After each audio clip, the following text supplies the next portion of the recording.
Hello, good morning everyone. मैं आपका quant educator Atul Chaudhary. कैसे हैं आप सब लोग? आई होप सब लोग अच्छे हैं।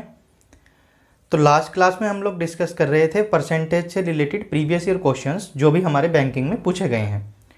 तो वहीं से आगे आज हम लोग कंटिन्यू करेंगे। तो चलिए देर न करते हुए शुरू करते हैं। तो क्वेश्चन पढ़िए।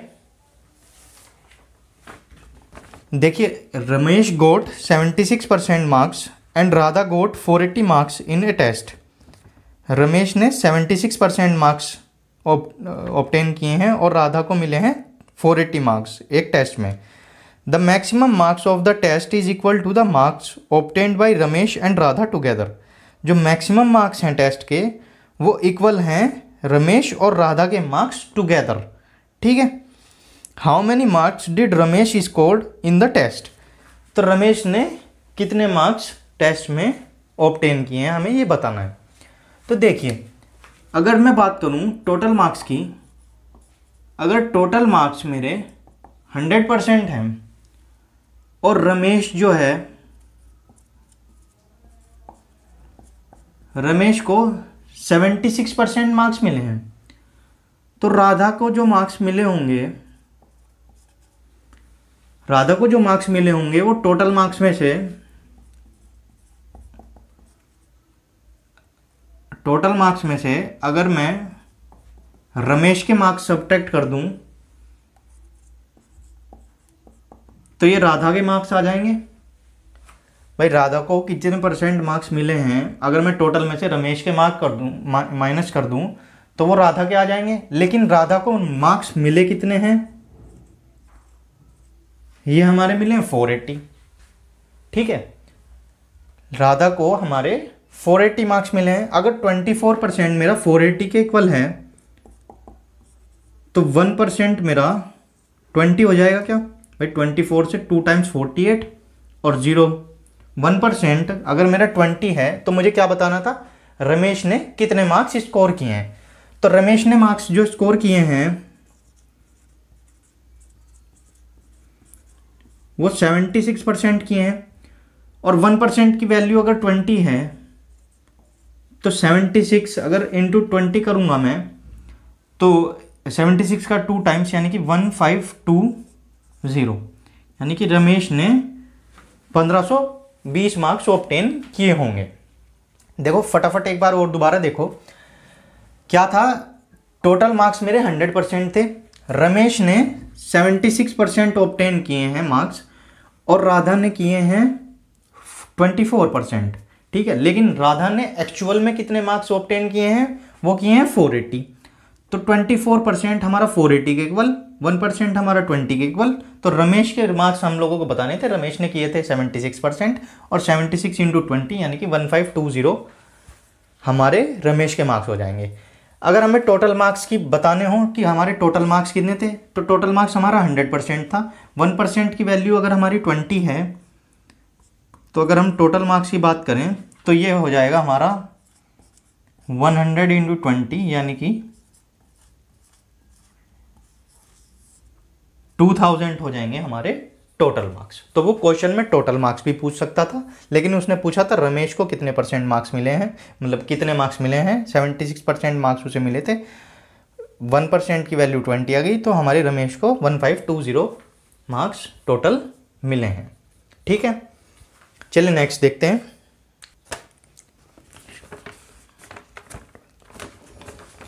देखो नेक्स्ट क्वेश्चन देखो। In a class of 50 student and 5 teachers, 50 student and 5 teachers, each student got sweets that are 12% of the total number of students and each teacher got sweets that are 20% of the total number of students. ठीक है, students को मिले हैं, हर एक बच्चे को मिला है 12% और हर एक टीचर को मिला है 20% टोटल स्टूडेंट्स का। तो how many sweets are there, तो कितनी मिठाई टोटल थी। ठीक है, तो हमारे क्या है, स्टूडेंट्स हमारे 50 हैं और टीचर्स की अगर मैं बात करूं, टीचर्स हमारे 5 हैं। ठीक है, स्टूडेंट्स हमारे 50 हैं और टीचर्स हमारे 5 हैं।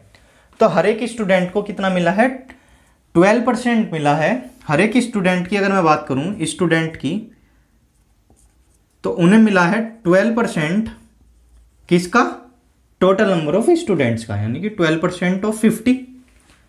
ठीक है, अब 12% ऑफ 50 अगर मुझे कैलकुलेट करना है तो क्या, देखो याद करो जब मैंने सेकंड क्लास में पढ़ाया था परसेंटेज की, अगर a% ऑफ b मेरा लिखा हुआ है तो मैं उसे लिख सकता हूं b% ऑफ a। ठीक है, तो अब देखो 12% ऑफ 50 लिखा था, यानी कि a% ऑफ b लिखा था, उसे मैंने b% ऑफ a लिख लिया। तो ये देखो ये मेरा कितना ईजी हो गया, क्योंकि 50 की फ्रैक्शन वैल्यू होती है 1/2, और 1/2 अगर मैं 12 का कैलकुलेट करूंगा तो वो 6 आ जाएगा। तो हर एक स्टूडेंट को 6 स्वीट्स मिल रही होंगी, और टीचर को, हर एक टीचर को अगर मैं बात करूं ईच टीचर की, ठीक है, अगर मैं टीचर की बात करूं तो टीचर को मिल रहा था 20% of total number of students. Students हमारे टोटल कितने हैं, 50। तो अगर इसका मैं 20% कैलकुलेट करूं तो 20% की मेरी फ्रैक्शन वैल्यू कितनी होती है, 1/5, और 1/5 अगर मैं 50 का कैलकुलेट करूंगा तो ये मेरा 10 आ जाएगा। तो हर एक टीचर को 10 स्वीट्स मिल रही हैं और हर एक स्टूडेंट्स को 6 स्वीट्स मेरी मिल रही हैं। तो टोटल नंबर ऑफ स्टूडेंट्स मेरे कितने हैं, 50। अगर मेरे 50 स्टूडेंट्स हैं और हर एक को 6 स्वीट्स मिल रही हैं, तो क्या मेरी टोटल 300 स्वीट्स हो जाएगी क्या। और अगर मेरे 5 टीचर्स हैं, सबको 10 स्वीट्स मिल रही हैं, अगर 10 हर एक को मिल रही हैं तो 5 को कितनी मिलेंगी, 50 मिलेंगी क्या। तो टोटल नंबर ऑफ स्वीट्स मेरी कितनी हो गई, 300 मेरी हर एक स्टूडेंट, मतलब टोटल नंबर ऑफ स्टूडेंट्स को मिल रही है, 50 मेरी टीचर्स को मिल रही हैं। तो टोटल स्वीट्स जो मेरी आ गई वो 300 + 50, यानी कि 350 टोटल नंबर ऑफ स्वीट्स आ गई मेरी। ठीक है, चलिए फिर नेक्स्ट क्वेश्चन देखते हैं। एक बार और समझ लीजिए। वैसे देखो हर एक स्टूडेंट्स कितने थे हमारे पास, 50 स्टूडेंट्स थे, टीचर्स हमारे पास 5 थे। ठीक है, हर एक स्टूडेंट्स को 12% मिल रहा था टोटल नंबर ऑफ स्टूडेंट्स का। हर एक स्टूडेंट को स्वीट्स कितनी मिल रही थी, 12% मिल रही थी टोटल नंबर ऑफ स्टूडेंट्स का। तो a% ऑफ b हमारा b% ऑफ a के इक्वल लेके हमने 6 कैलकुलेट किया, यानी कि हर एक बच्चे को 6 स्वीट्स मिल रही हैं, लेकिन बच्चे टोटल कितने हैं, 50, यानी कि 300 टोटल स्वीट्स तो हो गई हमारी स्टूडेंट्स के पास। टीचर्स को मिल रही थी 20% of total number of students. अब 20% of total number of students जब हमने कैलकुलेट किया तो हमारा वो 10 स्वीट्स आई, लेकिन 10 स्वीट्स अगर हर एक टीचर को 10 स्वीट्स मिलेंगी तो 5 टीचर को 50 स्वीट्स मिल जाएंगी। तो टोटल नंबर ऑफ स्वीट्स हमारी कितनी हो जाएंगी, 300 तो हमारी स्टूडेंट्स के पास हो गई, 50 हमारी टीचर्स के पास हो गई, यानी कि टोटल नंबर ऑफ जो स्वीट्स हैं वो 350 हो जाएंगी। ठीक है, चलिए नेक्स्ट क्वेश्चन देखिए नेक्स्ट क्वेश्चन देखिए। ए solution of sugar and water contains 37.5% sugar. Solution है एक शुगर और वाटर का, जिसमें शुगर जो है वो 37.5% है। From this solution 84 litre of water get evaporated. ठीक है, इस सॉल्यूशन में से 84 लीटर जो वाटर है वो इवापोरेट हो गया। Now concentration of sugar in solution is 62.5%, जिसकी वजह से जो कंसंट्रेशन थी शुगर की वो 62.5% हो गई। Find the final quantity of the solution. तो हम लोगों को क्या बताना है, फाइनल क्वांटिटी बतानी है हम लोगों को सॉल्यूशन की। ठीक है, तो अब देखो अगर मैं फ्रैक्शन वैल्यू की बात करूं 37.5% की, तो आप मुझे बता देंगे कि 3/8 होता है। और अगर 62.5 की मैं बात करूं तो ये हमारी 5/8 होती है। तो देखो पहले जो है शुगर और वाटर है हमारे, ठीक है, शुगर और वाटर है। तो जब हमारे शुगर सॉल्यूशन कितना है हमारा 37.5% है टोटल सॉल्यूशन में शुगर, यानी कि अगर हमारा टोटल सॉल्यूशन 8 है तो उसमें शुगर कितना है हमारा 3। तो अगर 3 यूनिट शुगर है 8 में से, तो वाटर कितना हो जाएगा हमारा 5 यूनिट। भाई अगर शुगर हमारा 3 यूनिट है और टोटल हमारा 8 यूनिट है तो वाटर हमारा 5 यूनिट हो जाएगा। वहीं पे जब 84 लीटर वाटर इवापोरेट हो गया तो हमारा शुगर कितना रह गया, 62.5%। तो अब शुगर और वाटर की जो कंसंट्रेशन है, ठीक है, शुगर जो है हमारा 5 यूनिट हो गया और वाटर जो है हमारा 3 यूनिट हो गया इवापोरेट होने के बाद। अब देखो एक चीज़ आप मुझे बताओ, भाई एक बीकर में पानी और चीनी थे, ठीक है, एक बीकर में अगर पानी और चीनी हम लोग घोल लें और उसमें से पानी इवेपोरेट कर दें तो जो चीनी थी, भाई जो हमारी चीनी थी वो तो उतनी ही है। भाई जो चीनी हमने डाली है, मान लो 3 चम्मच डाली है एक बीकर में और उसमें से पानी उड़ गया तो चीनी तो हमारी 3 चम्मच ही है उस सॉल्यूशन में। लेकिन यहाँ पे हमारी 3 यूनिट है शुगर और यहाँ पे हमारी 5 यूनिट शुगर है। तो ऐसा तो नहीं होगा कि भाई दोनों में अलग अलग शुगर हो जाएगी। तो शुगर को क्या करेंगे हम लोग, इक्वेट करेंगे, यानी कि इक्वल कर लेंगे दोनों साइड। अब दोनों साइड हम लोगों को शुगर इक्वल करना है तो अगर हम यहाँ पे 5 की मल्टीप्लाई करें, ठीक है, दोनों तरफ करेंगे 5 की मल्टीप्लाई, और अगर इधर 3 की करेंगे तो शुगर यहाँ पे भी हमारी 15 यूनिट हो जाएगी और यहाँ पे भी हमारी 15 यूनिट हो जाएगी। ठीक है, शुगर हमारी यहाँ पे भी 15 यूनिट हो जाएगी और यहाँ पे भी 15 यूनिट हो जाएगी। ये हमारा 25 यूनिट हो जाएगा वाटर,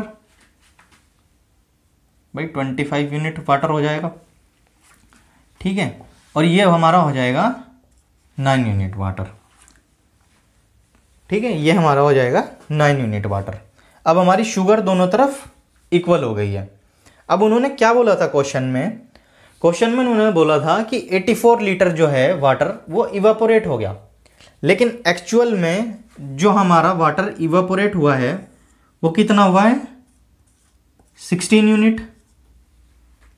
भाई जो इवापोरेशन हुआ है वाटर का वो 25 यूनिट से 9 यूनिट हो गया, तो यानी कि 16 यूनिट वाटर हमारा इवापोरेट हो गया, जो कि हमें क्वेश्चन में दिया गया है 84 के इक्वल। अगर हमारी 16 यूनिट 84 के इक्वल है, ठीक है, तो हम लोगों से पूछा गया था फाइनल सॉल्यूशन कितने यूनिट है, मतलब कितने लीटर है। अगर मैं बात देखूं यहाँ पे तो ये मेरा 15 और 9, ठीक है, 24 यूनिट टोटल सॉल्यूशन हो जाएगा। फिर 24 यूनिट मेरा टोटल सॉल्यूशन हो जाएगा। अब मैं अगर यहाँ पे देखूं तो 4 4 जा 16 और 4 2 जा 8 और 4 1 जा 4, तो 4 यूनिट मेरी 21 के इक्वल आ गई। ठीक है, और ये हमारा हो गया 15 और 9 24 यूनिट। ठीक है, अब हमें टोटल जो है 24 यूनिट निकालनी है। तो देखो 4 यूनिट में अगर मैं 6 की मल्टीप्लाई कर दूंगा तो 21 में भी मुझे 6 की मल्टीप्लाई करनी पड़ेगी। भाई दोनों तरफ अगर मैं 6 की मल्टीप्लाई कर दूंगा तो ये मेरा 24 यूनिट हो जाएगा। अब 21 में जब हम 6 की मल्टीप्लाई करेंगे तो ये हमारा कितना आ जाएगा, 126। ठीक है भाई, 16 यूनिट जो है वो हमारा 84 के इक्वल था, तो 4 यूनिट हमारा 21 के इक्वल हो गया और 4 में 6 की मल्टीप्लाई करके हमारा 24 यूनिट आ जाएगा, और 24 यूनिट यानी कि हमारा 126 लीटर इस क्वेश्चन का आंसर हो जाएगा। भाई फाइनल सॉल्यूशन जो है हमारा वो 15 + 9 यूनिट 24 यूनिट है, यही तो हमसे पूछा गया है, और दिया क्या गया है हमें, 16 यूनिट की वैल्यू। ठीक है, इवापोरेट कितना हुआ है हमारा 16 यूनिट, जो कि वैल्यू दी गई है हमें 84, और 16 यूनिट अगर 84 के इक्वल है तो 24 यूनिट हमारा 126 लीटर के इक्वल आ जाएगा, जो कि हमारा फाइनल सॉल्यूशन है जब पानी उड़ने के बाद। यहाँ से हम लोग हमारा इनिशियल सॉल्यूशन भी वो पूछ सकता था। इनिशियल सॉल्यूशन अगर वो पूछता तो हम लोग 40 यूनिट की वैल्यू कैलकुलेट कर देते। ठीक है, 4 यूनिट अगर हमारा 21 के इक्वल है तो 14 यूनिट हमारा 4 यूनिट अगर हमारा 21 के इक्वल है तो 40 यूनिट अगर वो इनिशियल पूछ लेता हमसे तो हम लोग कैलकुलेट कर देते, ये हो जाता हमारा 210 लीटर। ठीक है। इनिशियली यानी कि हमारा 210 लीटर था, इवापोरेशन के बाद हमारा 126 लीटर रह गया। ठीक है, तो चलिए नेक्स्ट क्वेश्चन देखते हैं। देखो, the price of diesel goes up by 20%, so Rajiv reduces his consumption to such a level that his expenditure increases only by 12%। ठीक है, by what percent has he reduced his consumption. देखो, आप लोगों ने एक फॉर्मूला पढ़ा था, price into consumption is equal to expenditure. Price into consumption is equal to expenditure. ठीक है, अब देखो, अगर हम बात करें एक्सपेंडिचर की, अगर हम एक्सपेंडिचर उसका पहले 100 मान लें, ठीक है, तो बढ़ा कितना है 12%। तो 12% का अगर इंक्रीज हुआ है एक्सपेंडिचर में, तो ये पहले 100 था, अब 112 हो जाएगा। भाई पहले जो है एक्सपेंडिचर 100 था, लेकिन अब 112 हो गया। अब प्राइस में क्या था, प्राइस हमारा 20% से इंक्रीज हुआ था।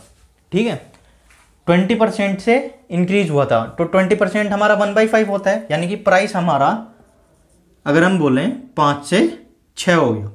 ठीक है, 20% का इंक्रीज हुआ है, यानी कि 5 से, देखो 20% हमारा 1/5 होता है, तो प्राइस हमारा 20% से इंक्रीज हुआ है, यानी कि 5 में 1 बढ़कर 6 हो जाएगा।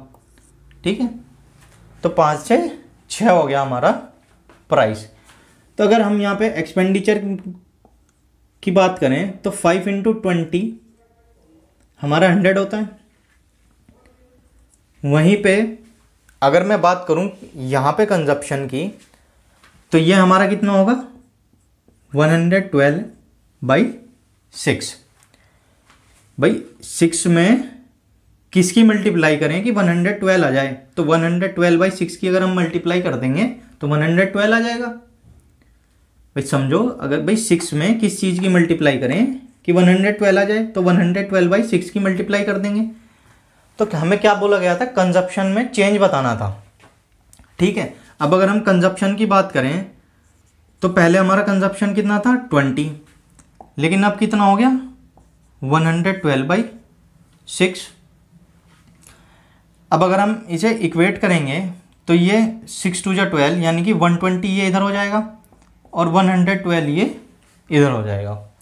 ठीक है, अब हमारा कितना चेंज आया, हमारा 8 का चेंज आया। भाई 120 में से 112 कम करेंगे तो चेंज हमारा कितना आया 8 का। 8 का चेंज आया किस पे, हमारा 120 पे। ठीक है, अब इसे परसेंटेज में अगर हम कैलकुलेट करेंगे, तो हम लोग 100% से इसमें मल्टीप्लाई करेंगे, तो ये हो जाएगा हमारा 4 2 8, 4 3 12, ये हमारा 1/15 आ गया। और 1/15 हमें पता है कितना होता है हमारा 62/3%। 1/15 हमारा कितना होता है परसेंटेज में 62/3%। ठीक है, तो क्या था, प्राइस में 20% का चेंज आया था, जिसकी वजह से एक्सपेंडिचर में 12% का चेंज आया था। तो हमसे कंजप्शन में चेंज पूछा गया था, तो हम लोगों ने कैलकुलेट कर दिया। ठीक है, चलिए नेक्स्ट क्वेश्चन देखते हैं। देखिए क्वेश्चन देखिए, a mixture has milk water and juice in the ratio 6:1। Milk water और जूस उसमें 6:1 के रेशियो में है। If 6 litre of juice is added to the mixture, देखो 6 लीटर जो है जूस ऐड किया गया है, then total quantity of juice is increase by 200%। Juice की जो क्वांटिटी है, टोटल क्वांटिटी, वो इंक्रीज हुई है 200% से। Find the total quantity of mixture initially. ठीक है, तो टोटल क्वांटिटी हमें बतानी है मिक्सचर की इनिशियली। मिल्क वाटर और जूस हमारा जो था, मिल्क वाटर और जूस जो था हमारा, वो 6 4 और 1 में था। ठीक है, 6 यूनिट 4 यूनिट और 1 यूनिट था। ठीक है, अब जूस में जो हमारा चेंज आया वो 200% से बढ़ गया। तो अगर मैं 200% से इसे बढ़ाऊं, तो क्या ये मेरा 3 यूनिट हो जाएगा क्या? भाई अगर कोई एक वैल्यू है वो 200% से बढ़ रही है, यानी कि वो 2 यूनिट बढ़ रही है। भाई 100% जो है हमारा 1 को रिप्रेजेंट करता है, तो 200% जो है हमारा 2 को रिप्रेजेंट करेगा। यही तो हम लोगों ने पढ़ा था। तो जब वो 200% से इंक्रीज हुआ है, 200% से इंक्रीज होने का मतलब यानी कि 2 यूनिट बढ़ गया, लेकिन एक्चुअल में बढ़ाया कितना है, 6 लीटर। क्वेश्चन में कितना बोला गया है हमें, 6 लीटर। अगर 2 यूनिट की वैल्यू 6 लीटर है तो 1 यूनिट की वैल्यू हमारी 3 लीटर हो जाएगी। और टोटल हमसे क्या पूछा गया है, इनिशियली हमारा कितनी क्वांटिटी थी, तो 6, 4, 10 और 1 11, तो यानी कि हमसे 11 यूनिट की वैल्यू पूछी गई है। अब 1 यूनिट अगर 3 है तो 11 यूनिट हमारी 33 लीटर हो जाएगा क्या, 11 यूनिट हमारा 33 लीटर हो जाएगा क्या। चलिए नेक्स्ट क्वेश्चन देखते हैं। देखिए नेक्स्ट क्वेश्चन देखिए, in a mixture milk and water the proportion of water by weight वो 75%। ठीक है, मिल्क और वाटर का एक मिक्सचर है जिसमें वाटर जो है वो 75% है। If in the 60 gram mixture 15 gram water was added, 60 ग्राम वो टोटल मिक्सचर था, उसमें 15 ग्राम वाटर ऐड किया गया, what would be the percentage of water. ठीक है, अब नए मिक्सचर में हमसे वाटर की परसेंटेज पूछी गई है। तो देखो अगर हमारा मिक्सचर 60 ग्राम था, ठीक है, 60 ग्राम हमारा मिक्सचर था और वाटर हमारा था 75% ना, वाटर वेट 75% अगर हमारा वाटर था तो 75% की जो हमारी फ्रैक्शन वैल्यू होती है वो कितनी होती है, 3/4। यानी कि अगर टोटल सॉल्यूशन हमारा 4 यूनिट है तो 3 यूनिट हमारी किसकी हो जाएंगी, वाटर की हो जाएंगी। तो ये वाटर हो गया, ये हमारा मिल्क हो गया। तो वाटर अगर 60 ग्राम 60 मतलब 4 यूनिट की वैल्यू, ठीक है, 4 यूनिट की वैल्यू अगर हमारी 60 है तो 1 यूनिट हमारी 15 के बराबर हो जाएगी, तो 3 यूनिट हमारी 45 के इक्वल हो जाएंगी। ठीक है, तो वाटर पहले 45 ग्राम था और मिल्क हमारा 15 ग्राम था। अब इसमें वाटर कितना ऐड किया गया है, 15 ग्राम वाटर ऐड किया गया है। ठीक है, 15 ग्राम उसने वाटर ऐड कर दिया, तो अब हमारा वाटर 60 ग्राम हो गया और मिल्क हमारा रहा कितना, 15 ग्राम ही। तब हमसे पूछा गया है कि अब जो सॉल्यूशन है उसमें वाटर की जो परसेंटेज है वो कितनी है। तो वाटर की परसेंटेज निकालने के लिए ये हमारा 60 वाटर है, लेकिन टोटल सॉल्यूशन कितना है, यानी कि टोटल मिक्सचर जो है, टोटल मिक्सचर में वाटर की परसेंटेज हमें बतानी है। टोटल मिक्सचर है हमारा 75 और परसेंटेज कैलकुलेट करने के लिए 100% से हम लोग मल्टीप्लाई करेंगे। तो ये हमारा हो जाएगा, ये 15 से 4 टाइम्स और ये 5 टाइम्स। ठीक है, और 4/5 हमारा कितना होता है, 80%। तो अब जो हमारा वाटर है वो टोटल मिक्सचर में कितना है, 80% है। ठीक है, आई होप आप लोगों को समझ आया होगा। चलिए नेक्स्ट क्वेश्चन देखते हैं। देखिए, in an examination it is required to get 256 of the total maximum aggregate marks to pass. एक एग्जामिनेशन है, उसमें कम से कम हम लोगों को टोटल मार्क्स में से 256 मार्क्स तो ऑब्टेन करने ही करने हैं पास होने के लिए। A student gets 192 marks and is declared failed. एक स्टूडेंट के देखो पास होने के लिए 256 चाहिए थे, लेकिन उसके 192 आए हैं, यानी कि वो फेल हो गया। The difference of marks obtained by the student and that required to pass is 10%। देखो, और हमसे पूछा गया है what are the maximum aggregate marks a student can get. अच्छा, टोटल मार्क्स हम लोगों से पूछे गए हैं। तो इसमें क्या बोला गया है कि भाई पास होने के लिए 256 मार्क्स तो टोटल मार्क्स में से लाने हैं। ठीक है, टोटल मार्क्स में से 256 मार्क्स तो पास होने के लिए लाने हैं। ठीक है, अब कितने मार्क्स आए उसके, 192 मार्क्स एक स्टूडेंट के आए हैं, और क्या बोला गया है, वो जितने नंबर से फेल हुआ है, जितने नंबर से वो फेल हुआ है उतना ही नंबर 10% के इक्वल है। ठीक है, टोटल मार्क्स के 10% के इक्वल है, जितने नंबर से इनका जो डिफरेंस है वो 10% के इक्वल है।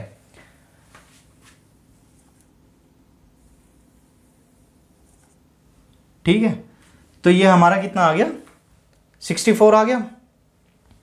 अब अगर हमारा 64 10% के इक्वल है तो टोटल मार्क्स भाई 10% के इक्वल अगर 64 है तो 100%, यानी कि ये हमारे टोटल मार्क्स होंगे 100%। तो टोटल मार्क्स हमारे कितने हो जाएंगे, ये 640 हो जाएंगे क्या भाई, टोटल मार्क्स 640 हो जाएंगे क्या। देखो अब देखो क्या होता है, बैंक एग्जाम में यही होता है कि बच्चे क्या करते हैं, बच्चे देखते हैं कि भाई इतना बड़ा क्वेश्चन है, ठीक है, पढ़ेंगे नहीं कि देखो कितना कितना इजी क्वेश्चन था, इसमें कुछ भी नहीं करना था। लेकिन कितनी बार लेंथ देख के हम लोग डर जाते हैं, तो लेंथ देख के डरना नहीं है, क्वेश्चंस हमेशा इजी पूछे जाते हैं। पढ़ना है, अपनी रीडिंग हैबिट बना के रखो, तेज़ी से पढ़ना सीखो, पढ़ के समझना सीखो तेज़ी से, तो क्वेश्चन आप लोगों को ईजीली कर पाओगे।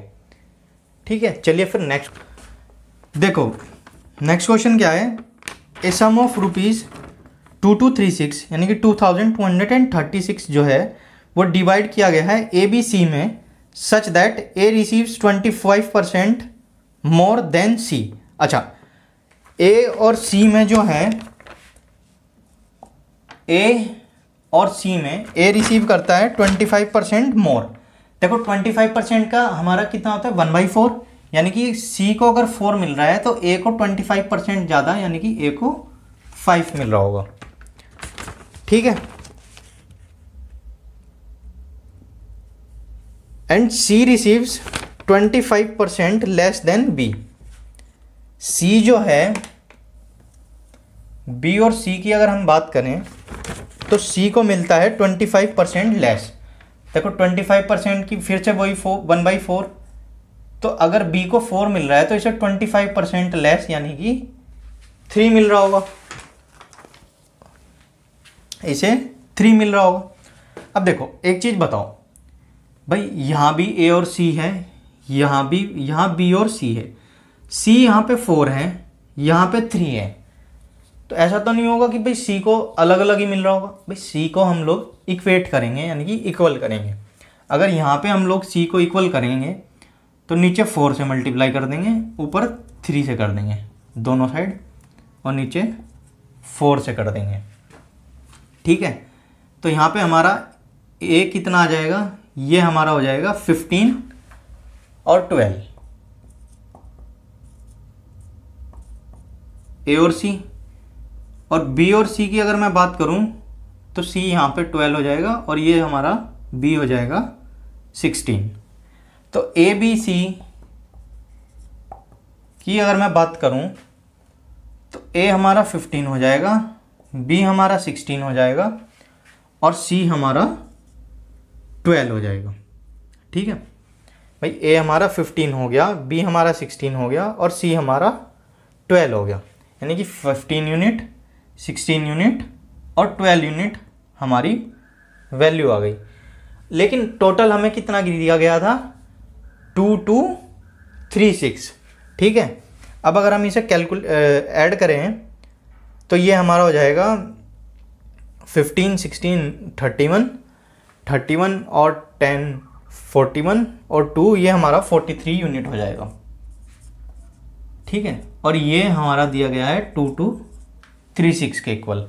और हमसे पूछा गया है, हमसे पूछा गया है कि ए का शेयर कितना है, ए का शेयर पूछा गया है। अगर 43 यूनिट हमारा 2236 के इक्वल है तो हम लोगों से ए का शेयर यानी कि 15 यूनिट की वैल्यू पूछी गई है। तो यहाँ से हम लोग 1 यूनिट की वैल्यू कैलकुलेट कर लेंगे। तो 1 यूनिट की अगर हम वैल्यू कैलकुलेट करेंगे तो ये हमारा हो जाएगा 43।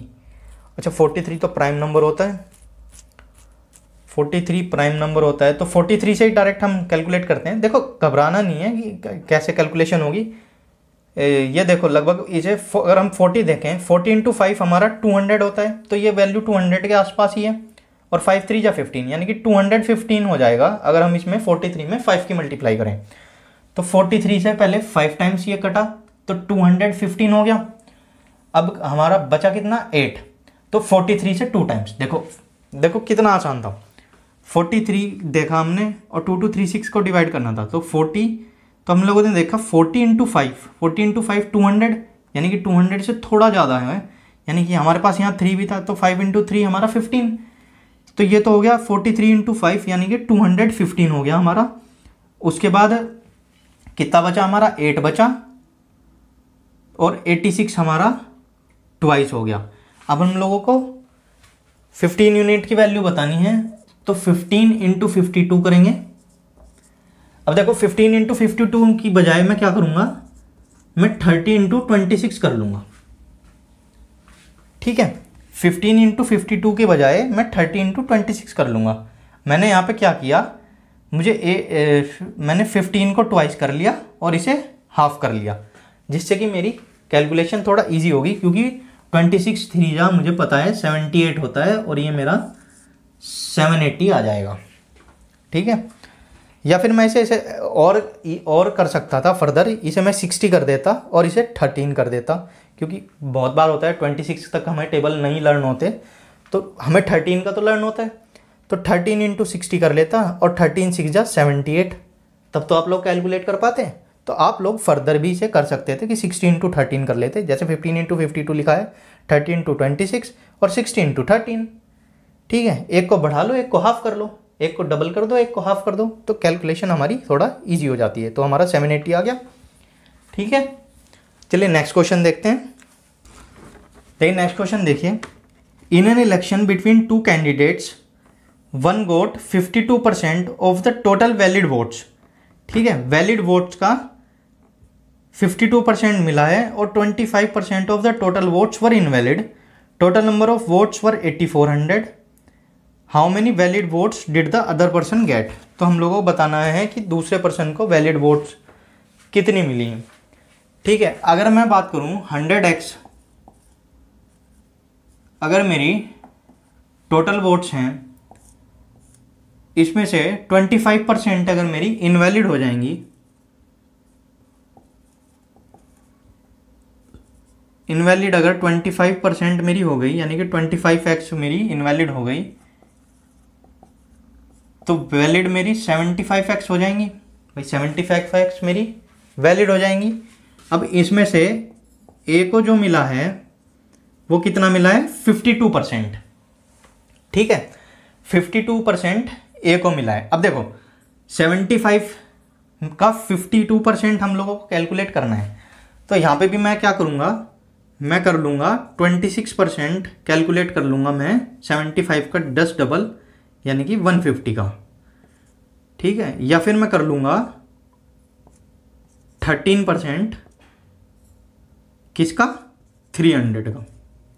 यहाँ भी मैं वही कर रहा हूँ, एक को जस्ट डबल कर रहा हूँ, दूसरे को हाफ कर रहा हूँ। ठीक है, जैसे पिछले क्वेश्चन में हम लोगों ने मल्टीप्लाई करने के लिए, ऐसे हम लोग परसेंटेज निकालने के लिए भी इसका यूज़ कर सकते हैं। तो 13 3 जा 39, क्योंकि परसेंटेज से हमारी 2 0 चल जाएंगी, तो 13 3 जा 39 x ए को मिली हैं। अब 39x अगर 75 में से ए को मिली हैं, तो बी को मिली होंगी हमारी 36। ठीक है, तो बी को कितना मिली होंगी हमारी 36x वोट्स मिली होंगी। लेकिन टोटल वोट्स हमें कितनी बोली गई हैं भाई, 100x की वैल्यू हमें 8400 दे रखी है, तो 1x हमारा 84 के इक्वल हो जाएगा। अब 36 इंटू 84 करेंगे, तो 36 इंटू 84 करने के लिए भी मैं क्या करूँगा, मैं कर लूँगा 18 इंटू, ये हो जाएगा मेरा 168। ठीक है, क्योंकि 36 की टेबल तो सबको लर्न नहीं होती, लेकिन 18 की तो भाई 20 तक तो हम लोग टेबल लर्न करते ही हैं। ठीक है, तो 18 इंटू 168 हम लोग करेंगे, ठीक है। तो ये हमारा कितना हो जाएगा, अगर ये हम लोग कैलकुलेट करेंगे तो ये हमारा हो जाएगा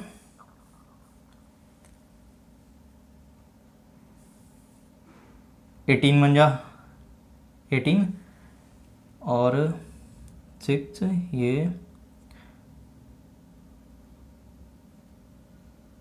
ये मेरा हो जाएगा 3024। तो बी को जो हमारी वोट्स मिली हैं वो मिली हैं 3024, ठीक है। 18 इंटू 168 जब हम लोग करेंगे तो हम लोगों को मिल जाएंगी टोटल वोट्स किसकी, जो बी को मिली हैं, ये हमें मिली हैं 3024, ठीक है। तो नेक्स्ट क्वेश्चन देखते हैं, चलिए लास्ट क्वेश्चन है आज का, देखते हैं चलो। Suman scored 37% marks and failed by 78 marks. If she scored 42% marks she fails by 48 marks. देखो अगर उसके 37% मार्क्स आए हैं तो वो 78 मार्क्स से फेल हुई है, और अगर उसके 42% मार्क्स आए हैं तो वो फेल हुई है 48% मार्क्स से, ठीक है, 48 मार्क्स से। तो find how much marks she should fail और पास इफ शी स्कोर्ड 54% मार्क्स।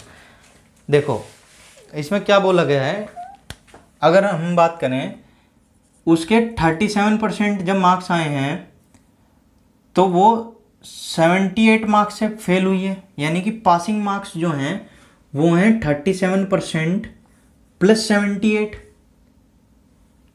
वैसे ही जब उसके 42% मार्क्स आए हैं तो वो फेल हुई है 48 मार्क्स से, ठीक है, 48 मार्क्स से, ठीक है। तो अगर 42% में हम लोग 48 ऐड कर देंगे तो ये भी पासिंग मार्क्स हैं और ये भी पासिंग मार्क्स हैं, लेकिन किसका, 37% टोटल मार्क्स का, ठीक है। 37% of total marks, total marks अगर हम x मान लें और उसमें 78 हम लोग ऐड कर देंगे तो ये हमारे पासिंग मार्क्स हो जाएंगे, और यही किसके इक्वल है, 42% ऑफ x प्लस 48 के, ठीक है, 42% ऑफ x प्लस 48 के, यानी कि ये भी पासिंग मार्क्स हैं हमारे और ये भी पासिंग मार्क्स हैं। क्या किया हमने, टोटल मार्क्स जो थे हमारे हमने x माना, और 37% जब वो स्कोर कर रही थी तो वो 78 मार्क्स से फेल हो रही थी, और जब 42% वो स्कोर कर रही थी तो वो 48 मार्क्स से फेल हो जा रही थी। लेकिन अगर हम 37% ऑफ टोटल मार्क्स में 78 ऐड कर देंगे तो ये हमारे पासिंग मार्क्स आ जाएंगे। वैसे ही 42% ऑफ x में जब हम लोग 48 ऐड कर देंगे तो ये भी हमारे पासिंग मार्क्स हो जाएंगे। तो ये भी पासिंग मार्क्स हैं और ये भी पासिंग मार्क्स हैं, तो हम लोग दोनों को इक्वेट कर सकते हैं, ठीक है। तो अब हम लोग क्या करेंगे, इसे इधर लेके जाएंगे तो ये हमारा हो जाएगा 5% of x is equal to ये हो जाएगा 30। तो अगर 5% 30 के इक्वल है तो 100% ऑफ x की अगर मैं बात करूं तो 5 में 20 की मल्टीप्लाई करेंगे तो ये 100% हो जाएगा। 100% ऑफ x की अगर मैं बात करूं तो ये हमारा 600 हो जाएगा, क्योंकि अगर इधर भी 20 की मल्टीप्लाई करें हम 100% बनाने के लिए तो इधर भी 20 की मल्टीप्लाई करेंगे तो 30 इंटू 20 ये हमारा 600 हो जाएगा, यानी कि टोटल मार्क्स जो हैं हमारे वो कितने आ गए, 600, ठीक है। 5% ऑफ x हमारा कितना है, 30 के इक्वल, तो 100% ऑफ x जो है हमारा 600 के इक्वल हो जाएगा। तो ऐसे ही 1% ऑफ x की अगर मैं बात करूं, 1% ऑफ x जो है हमारा वो 6 के इक्वल हो जाएगा, ठीक है।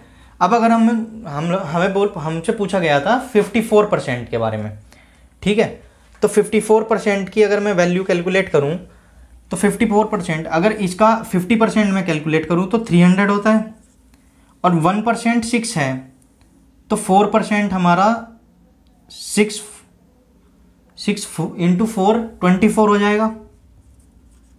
भाई ये हमारा 54% को हमने लिखा 50% प्लस 4%, ठीक है, 50% तो हमारा डायरेक्ट 300 हो गया, यानी कि हाफ हो जाएगा। और 1% अगर 6 के इक्वल है तो 4% हमारा 24 के इक्वल होगा। भाई 1% 6 के इक्वल है तो 4% 24 के इक्वल हो जाएगा। तो 54% हमारा कितना हो गया, 324 हो गया।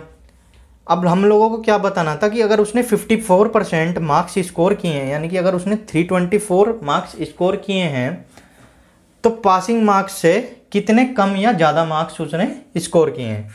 तो अब हम लोग अगर पासिंग मार्क्स की बात करें तो 42% की अगर मैं बात करूं तो 42% अगर मैं कैलकुलेट कर दूं तो 6 चौक 24 यानी कि 240 और 6 दूनी 12, 240 और 12 252। ठीक है, 42% इंटू 6 करेंगे क्योंकि 1% की वैल्यू हमारी 6 के इक्वल है, प्लस 48 करेंगे, यानी परसेंटेज की तो वैल्यू रखी हमने। तो 42 इंटू 6 की अगर मैं बात करूं तो 6 चौक 24 और 6 दूनी 12, तो ये हमारा 252 हो जाएगा और ये हमारा 48 है, तो ये हमारा आ गया 300। ठीक है, तो ये हमारा आ गया 300। अब देखो कितने मार्क्स, अगर उसने 54% मार्क्स स्कोर किए हैं तो उसके नंबर कितने ज़्यादा हैं, 24 मार्क्स से ज़्यादा हैं, यानी कि 24 मार्क्स पासिंग मार्क्स से उसके ज़्यादा आए हैं जब उसने 54% मार्क्स स्कोर किया है। ठीक है, आई होप तो आप लोगों को समझ आया होगा। तो ये हमारे परसेंटेज के प्रीवियस ईयर क्वेश्चंस थे जो हमारे बैंकिंग में पूछे गए थे। तो मंडे से मैं आप लोगों के लिए एक और चीज़ स्टार्ट कर रहा हूँ। मंडे से मैं आप लोगों को स्पीड मैथ्स भी कराऊंगा। ठीक है, तो स्पीड मैथ्स क्योंकि अब हम लोगों ने परसेंटेज तो कर ही लिया है, अब हम लोग सिंप्लीफिकेशन में इसका यूज़ कर सकते हैं, क्योंकि परसेंटेज हम लोग सीख गए हैं तो हम लोगों को सिंप्लीफिकेशन में परसेंटेज की ज़रूरत पड़ती थी। तो स्पीड मैथ्स में हम लोग सिंप्लीफिकेशन, क्वाड्रेटिक इक्वेशन और नंबर सीरीज़ वो तीनों भी करने वाले हैं। तो बने रहिएगा इसी चैनल पे, और कंटेंट अगर पसंद आ रहा हो तो चैनल को सब्सक्राइब तो कर ही लीजिए और अपने फैमिली और फ्रेंड्स में शेयर भी कीजिए। ठीक है, तो चलिए मिलते हैं नेक्स्ट वीडियो में, तब तक के लिए tata bye bye. Okay, thank you.